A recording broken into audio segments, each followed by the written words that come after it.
Me gustaría que me acompañaran nuevamente a la lectura de la liturgia, a la segunda lectura, 1 Corintios 15,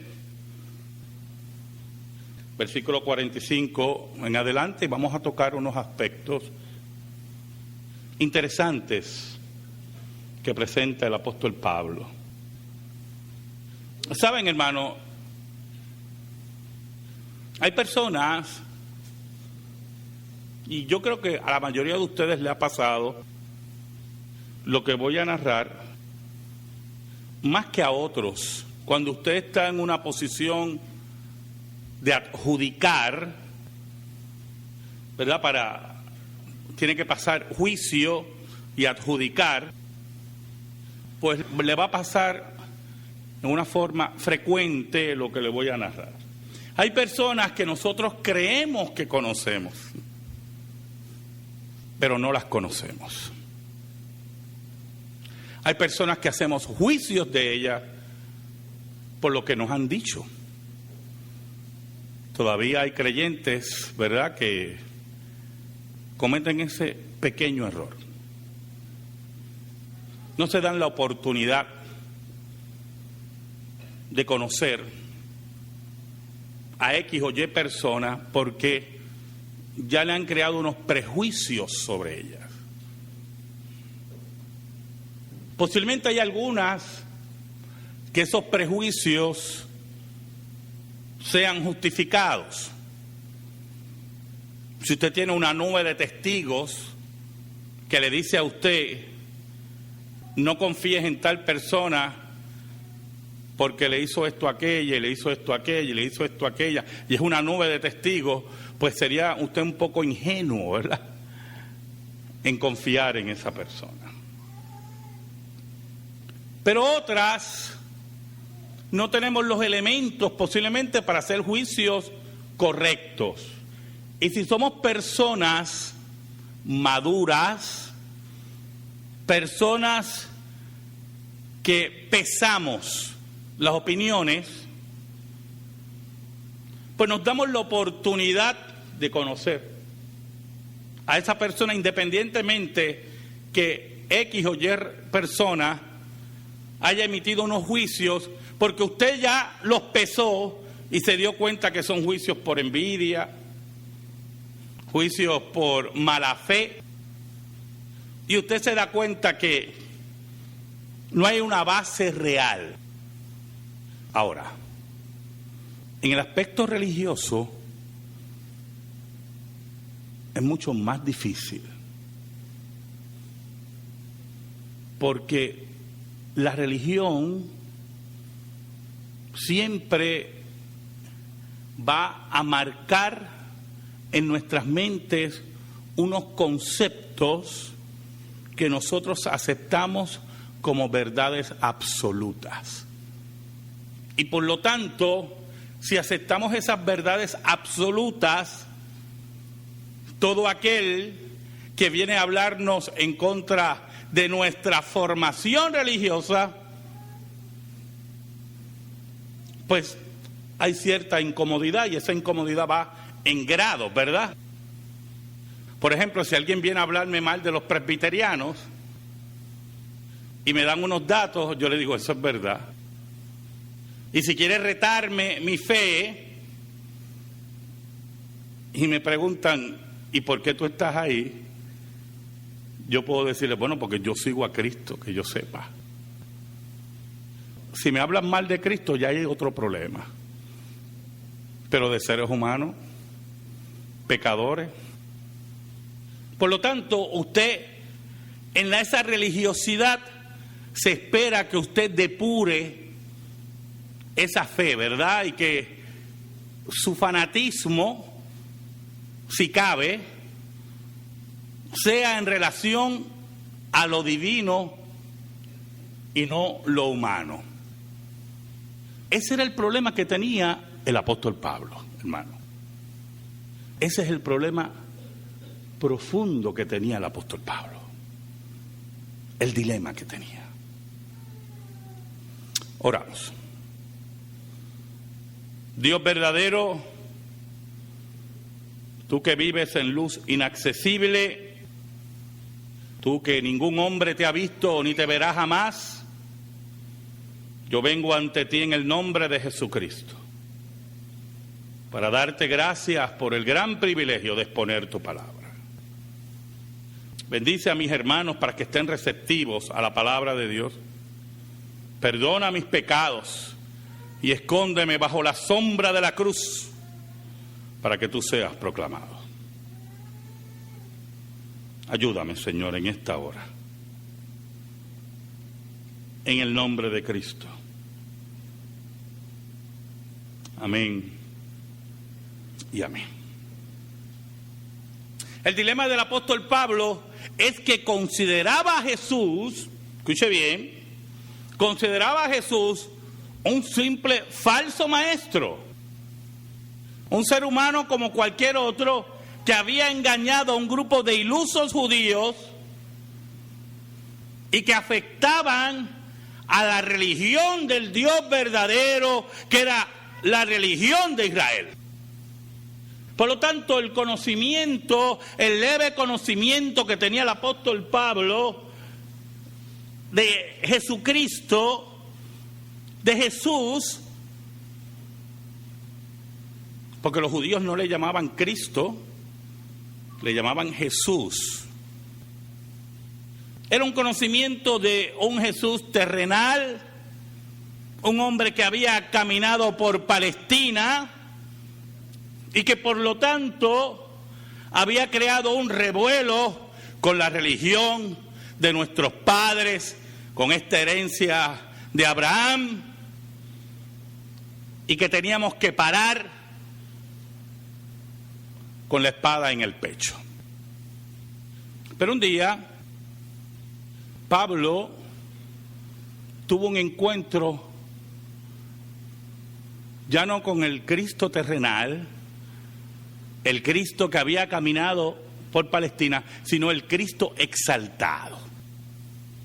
Y por lo tanto, todas las opiniones que oía de Jesús y todos los juicios que él había concluido de Jesús, ese día se quebraron.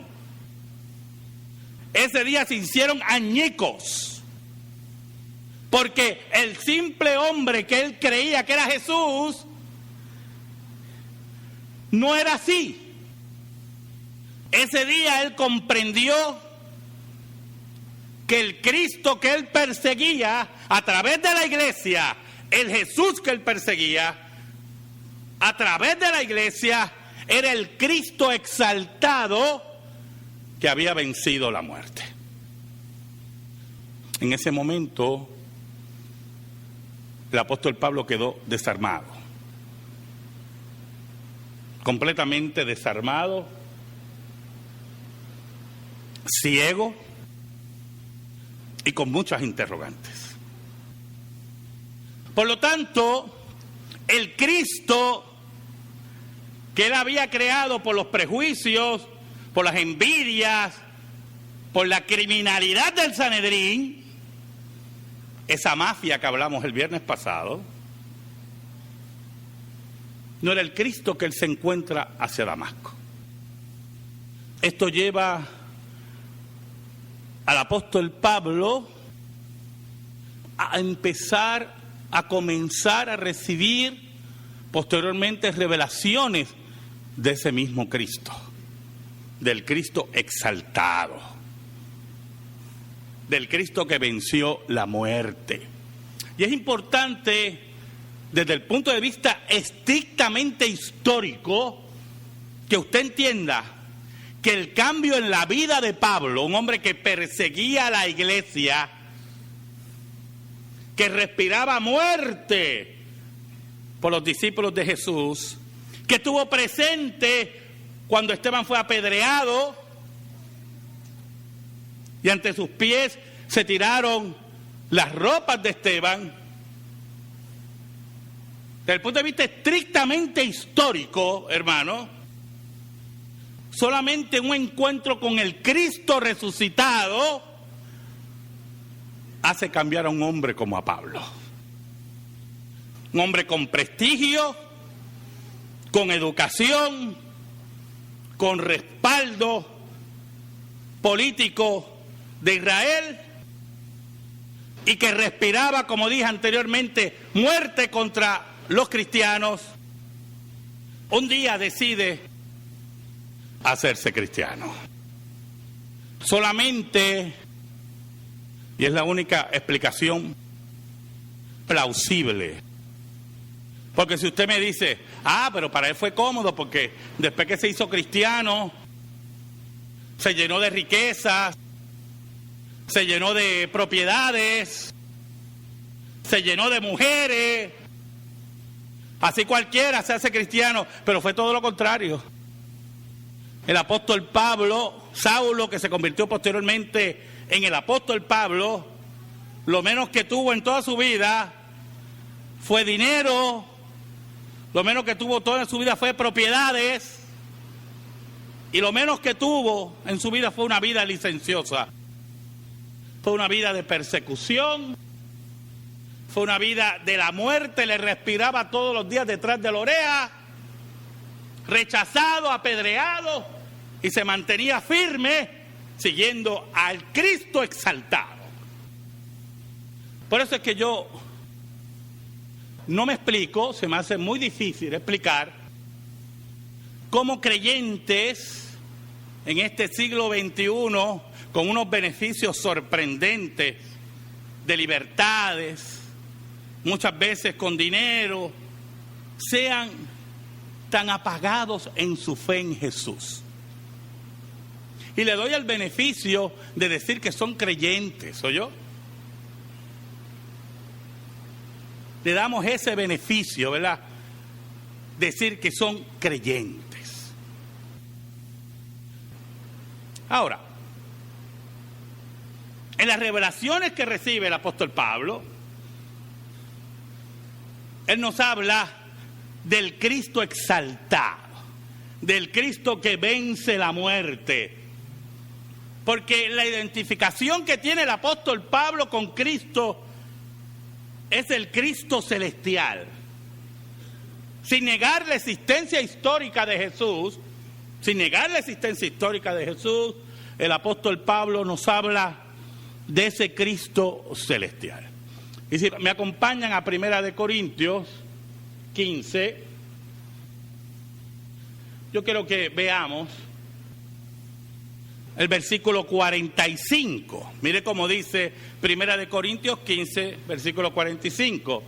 Así también está escrito: fue hecho el primer Adán alma viviente y el postrer Adán espíritu vivificante. Mas lo espiritual no es primero, sino lo animal, luego lo espiritual. Y el versículo 47, ¿verdad? Nos dice: el primer hombre es de la tierra, terrenal. El segundo hombre, que es del Señor, es del cielo. Y como dice un autor, en Génesis 2, versículo 7, nos hablan de Adán como el alma viviente, el ser viviente, como dice otra traducción, ¿verdad?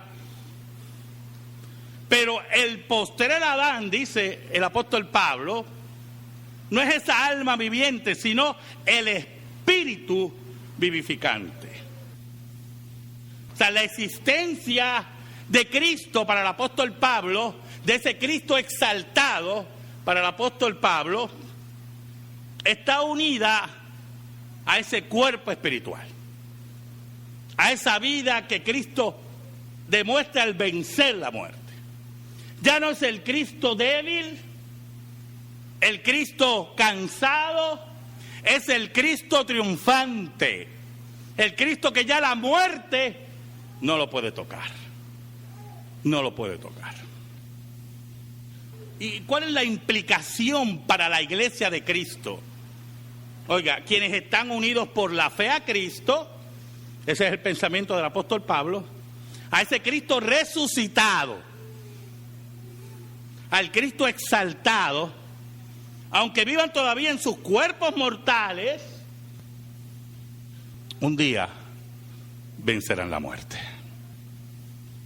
No es el pensamiento quimérico, una quimera pensar que un día nuestros cuerpos se levantarán como una fe ciega, sino basados en el hecho histórico que Cristo venció la muerte y ha sido exaltado a la diestra de Dios.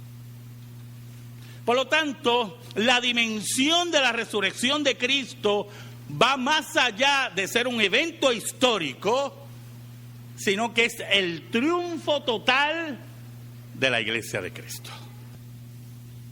Es donde la muerte ha sido derrotada. Ahora, es interesante porque si usted me acompaña a Filipenses, capítulo 2, volvemos a oír al apóstol Pablo, ¿verdad? Filipenses, capítulo 2, versículos del 10 al 11.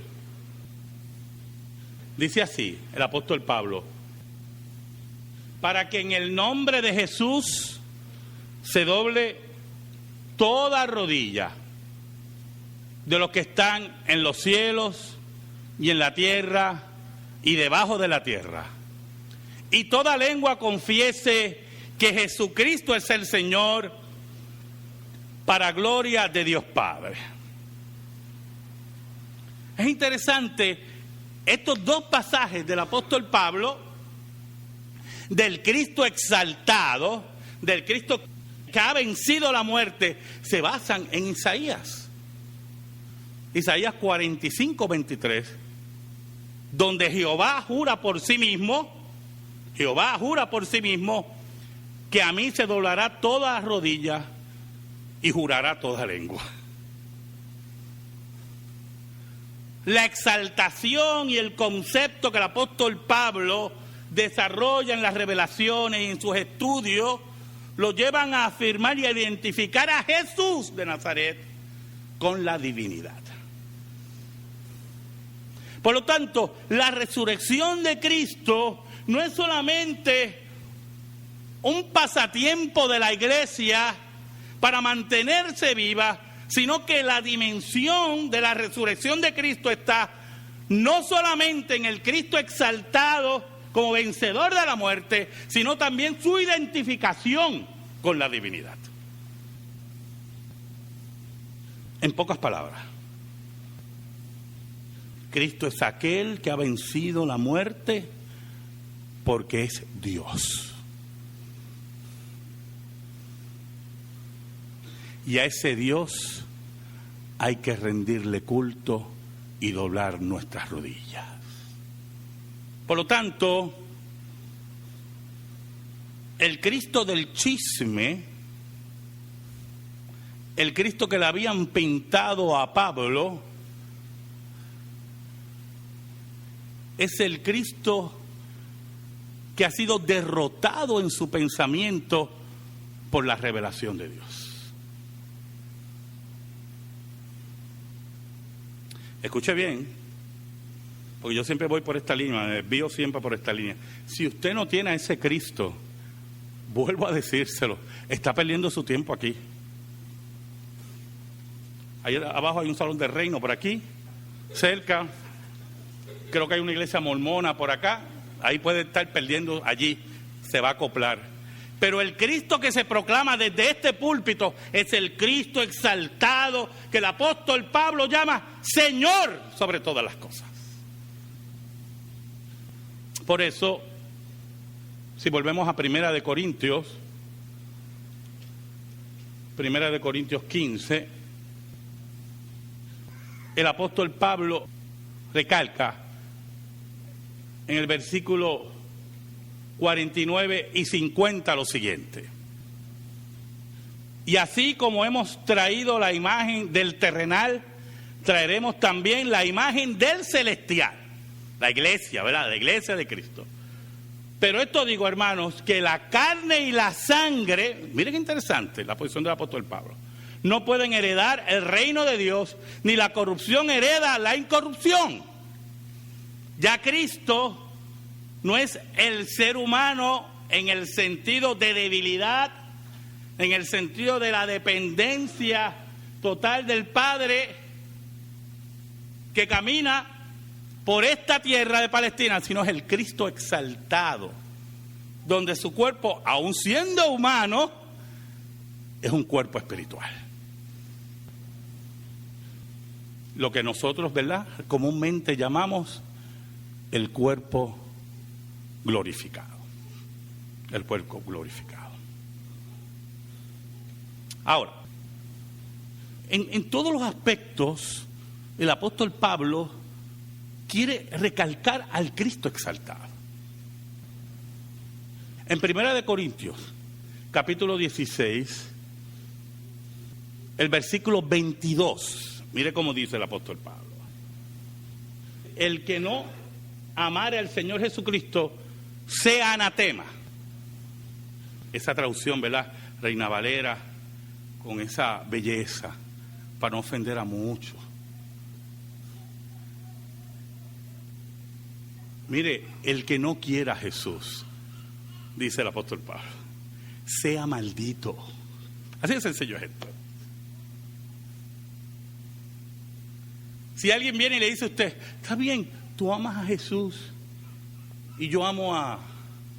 Quiero un nombre a ver si resuena y ofende a 2 o 3 por radio. A Yemayá. Usted dígale que está maldito. El que no ama a Jesús es maldito, dice el apóstol Pablo. Pero añade, que es lo que nos interesa primordialmente, el Señor viene. Y usted dirá, ajá, pastor, ¿y qué? ¿Sabe? Pablo acuña, es la única vez que aparece en todo el Nuevo Testamento esta palabra. Maranata. El Señor viene. Otra traducción es, ven Señor nuestro. Y es interesante porque el término en griego mar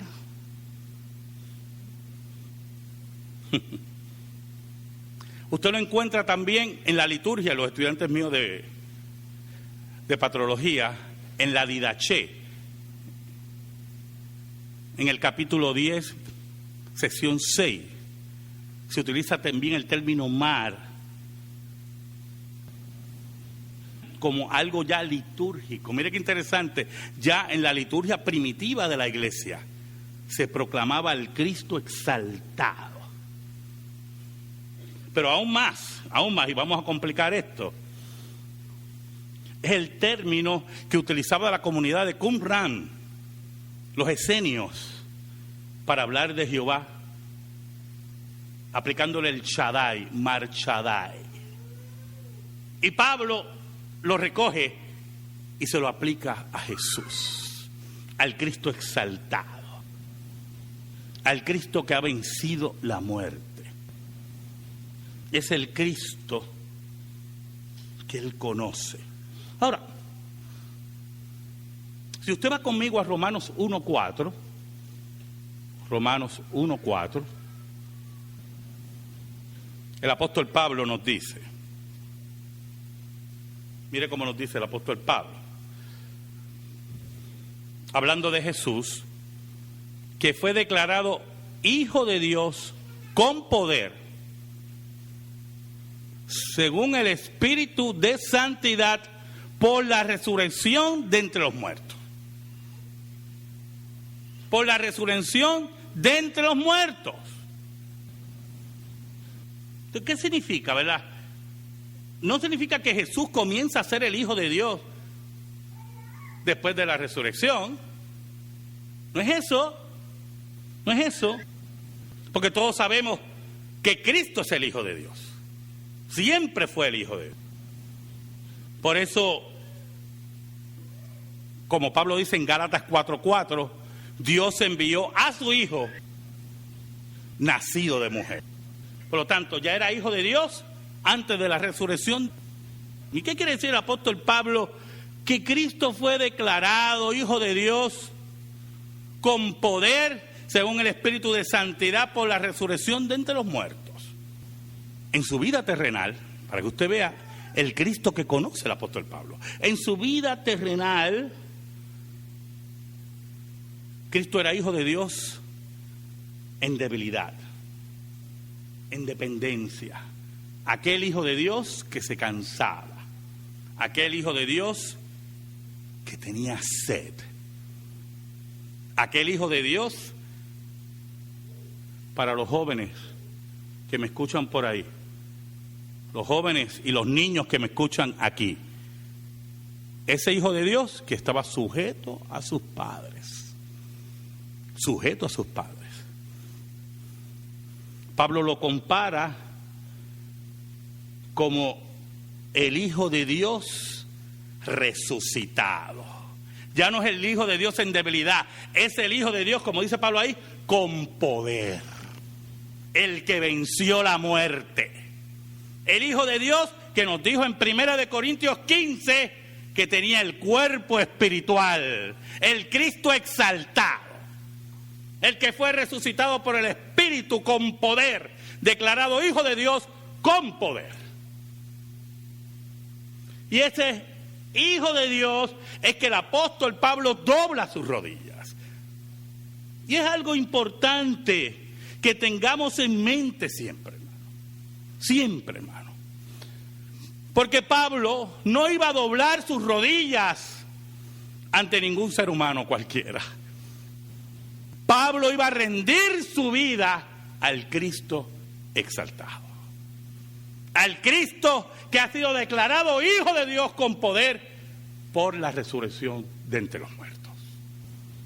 Ahora, si volvemos a 1 Corintios, capítulo 15, es interesante observar que todo el tiempo nos hablan de Cristo como el Espíritu vivificante. El apóstol Pablo nos habla como el Espíritu vivificante, hablando de Cristo, ¿verdad? Y en otra ocasión nos habla de que el Señor es el Espíritu. Desde el punto de vista de que Cristo, después de la resurrección de entre los muertos, es el Espíritu vivificante. El Señor es el Espíritu que da vida a los suyos. Ahora, ¿pero en qué sentido le da vida? Así como el primer Adán, escuche bien, se convirtió en la cabeza, era la cabeza federal de la humanidad y trajo la muerte. Así Cristo es el Espíritu vivificante como el segundo Adán, que da vida a los suyos. Por eso es lo que llama el apóstol Pablo en Romanos 8:2, hablando de ese Espíritu vivificante. Pablo dice en Romanos 8:2 que es el Espíritu de vida en Cristo Jesús. El Cristo resucitado es aquel, el Espíritu de vida. Si usted está sentado ahí y no ha conocido a Jesús, es que no ha conocido al Cristo exaltado y resucitado. Posiblemente tiene un Cristo de sentimientos, ¿verdad?, religiosos. En Puerto Rico antes había una práctica que yo le he dicho aquí y la voy a repetir para este sermón. En Semana Santa, eso se ha perdido, no sé si en los campos todavía, que había gente que iba por las casas con una imagen, iban llorosos y usted le daba dinero, ¿verdad? Y una vez yo lo vi, una sola vez. Un señor llegó, tenía un aspecto de borracho único, pero olvídese, y llegó con una imagen, ¿verdad? Y entonces estaba en casa de una vecina que era muy católica y ella pues le dio un dinerito. Si ese es el Cristo que usted tiene, que tiene que cargarlo, el Cristo así quebrado en una cruz, usted no conoce al Espíritu vivificante, el Hijo de Dios declarado con poder por la resurrección, como dice el apóstol Pablo. Si usted va conmigo a Romanos 8:11, el apóstol Pablo también le llama a ese Espíritu vivificante, dice: y si el Espíritu que aquel que levantó de los muertos a Jesús, mire qué tremendo, y si el Espíritu de aquel que levantó de entre los muertos a Jesús mora en vosotros, el que levantó de los muertos a Cristo Jesús, vivificará también vuestros cuerpos mortales por su Espíritu que mora en vosotros. Es el Espíritu que vivifica nuestros cuerpos mortales también, porque mora en nuestra vida, cambia nuestro ser. Es el Espíritu cuya capacidad de impartir vida se contrasta con la ley, que tiene la capacidad de la muerte. Si usted va conmigo a 2 de Corintios, capítulo 3, versículo 6, mire cómo dice el apóstol Pablo en 2 de Corintios 3, 6. El cual asimismo nos hizo ministros competentes de un nuevo pacto, no de la letra, sino del Espíritu, porque la letra mata, mas el Espíritu vivifica. ¿Y a qué letra se refiere ahí el apóstol Pablo? Si usted lee el contexto, está hablando de la letra de la ley. La ley es la que mata. ¿Y por qué la ley mata? Porque no importa cómo usted intente, usted nunca va a poder cumplir la ley de Dios. Puede ser que haya un iluso por ahí que cree que cumplió la ley de Dios. Le espera una sorpresa. Hay un lugar para mucha de esa gente que cree que cumple la ley de Dios. Pero añade el apóstol Pablo en este versículo que él tiene el Espíritu que vivifica. Aquel que él dijo en 1 de Corintios 15, que era ¿quién? Cristo resucitado. El Cristo exaltado del apóstol Pablo.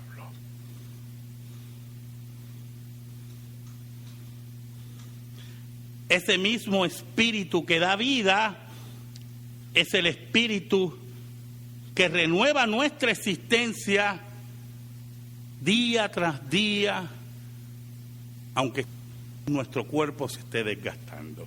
En 2 de Corintios, ahí mismo, capítulo 4, versículo 16, el apóstol Pablo nos dice: por tanto, no desmayamos. Antes, aunque nuestro hombre exterior se va desgastando, el interior, no obstante, se renueva de día en día. Y hay algo muy importante en este versículo, hermano. Porque el que renueva nuestro espíritu, nuestra vida espiritual de día en día, es el Espíritu de Dios por la resurrección de los muertos de Jesucristo. Y algunas veces podemos encontrar creyentes que pueden estar 20 años en una iglesia y no vemos la renovación. Y es como que la palabra le pasara así por encima. Y se sientan allí y no hay una renovación en el espíritu. Puede ser que algunas veces estén bien fuertes físicamente, van 3 veces al gimnasio en la semana, comen en forma, que no está mal que vaya al gimnasio comen en forma balanceada, oiga, son unos expertos en eso, pero su vida espiritual no se renueva. Y es que el Espíritu vivificante que obró en Cristo Jesús no está en ellos. No hay una madurez espiritual, no hay un crecimiento, como dice el apóstol Pablo.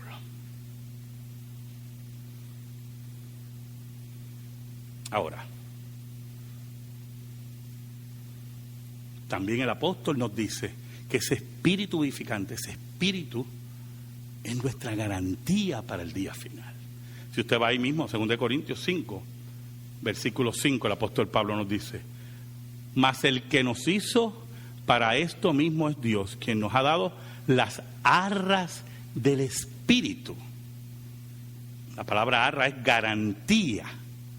El Espíritu que nos renueva es las garantías que Dios ha puesto en nuestra existencia. ¿Y quién escribe todas estas cosas, hermano? ¿Quién es el que escribe todas estas cosas? El apóstol Pablo.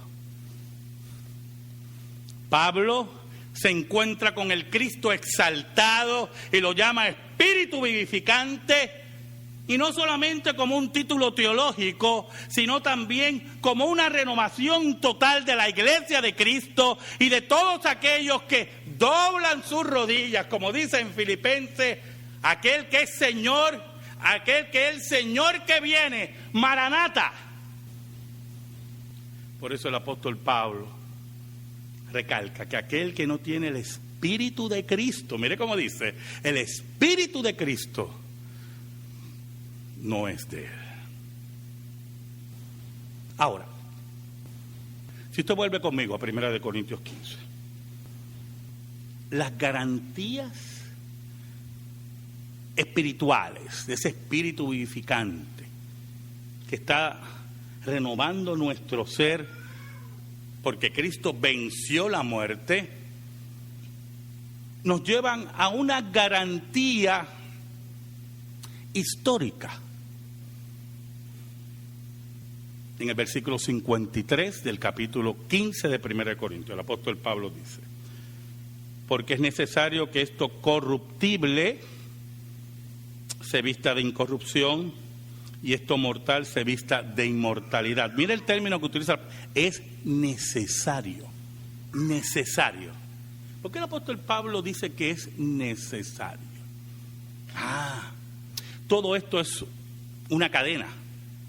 Si todo esto es verdad, si toda esa teología del apóstol Pablo, del Cristo exaltado, el Espíritu vivificante, declarar al Hijo de Dios con poder por la resurrección, es una realidad, es necesario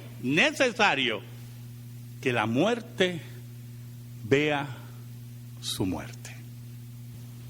Que lo que es corrupto y muere, esto se vista de incorrupción. En el diálogo, hermano, en la teología del apóstol Pablo, en la teología paulina y del Nuevo Testamento, la muerte, escuche, la muerte no tiene lugar, no tiene espacio.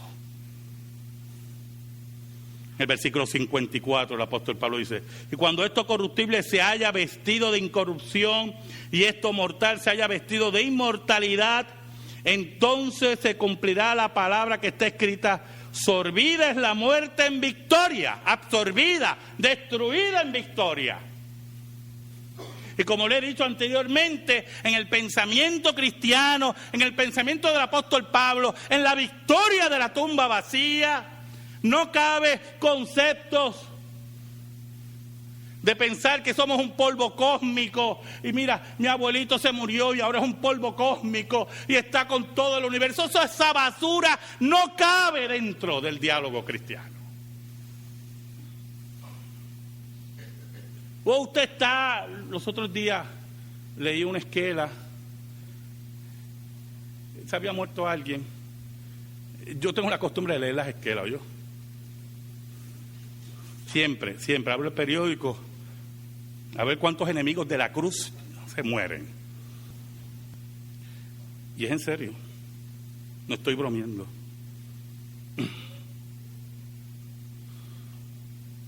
Y decía la esquela que X persona murió y ellos estaban muy tristes y entonces iban a cremar el cuerpo. No estamos en esa discusión. Y lo iban a llevar a un campito, en un lugar que esa persona siempre amó. Y le iban a regar allí, en ese campito. Eso no es ningún problema, ¿oyó, hermano? No es ningún problema. Pero si esa es su esperanza, le tengo malas noticias. No sirve su esperanza. El Cristo exaltado es aquel que va a absorber la muerte en victoria. Va a declarar la muerte de la muerte totalmente. Por eso el apóstol Pablo puede decir en el versículo 55: ¿dónde está, oh muerte, tu aguijón? ¿Dónde, oh sepulcro, tu victoria? ¿Dónde está? Un día, las tumbas serán abiertas y toda lengua confesará que Jesucristo es el Señor, para gloria de Dios Padre. Ese día la muerte será derrotada por completo.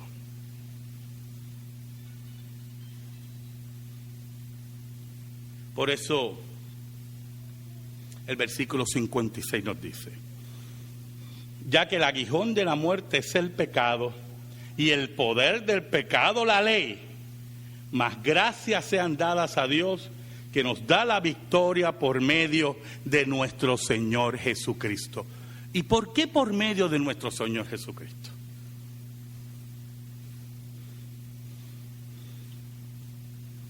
Escúcheme, hermano. Escúcheme muy bien.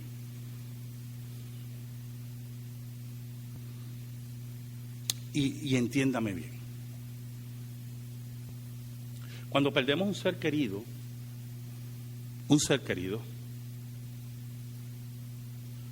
siempre buscamos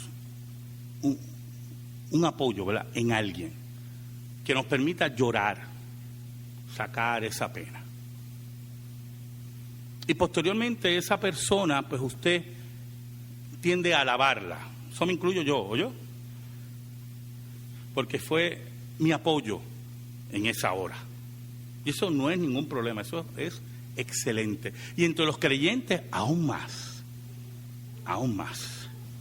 Pero cuando Pablo habla aquí en el versículo 57, más gracias sean dadas a Dios,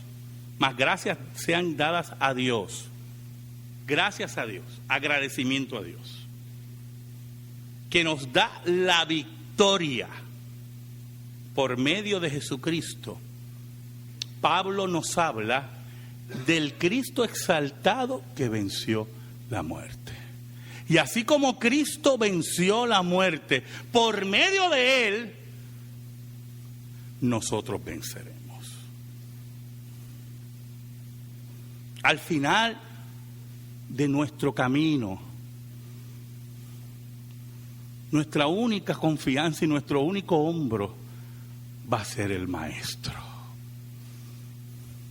Porque no importa quién nos abrace en ese último momento, no importa quién nos hable, nuestra seguridad está, nuestra firme fe, nuestro castillo inconmovible está en que la tumba está vacía. Amén. Gracias te damos, Señor. Gracias te damos por tu palabra eterna que no se equivoca. Señor, atesórala en nuestra vida y que sea bálsamo por Cristo Jesús. Amén y amén. Estamos en silencio, hermanos.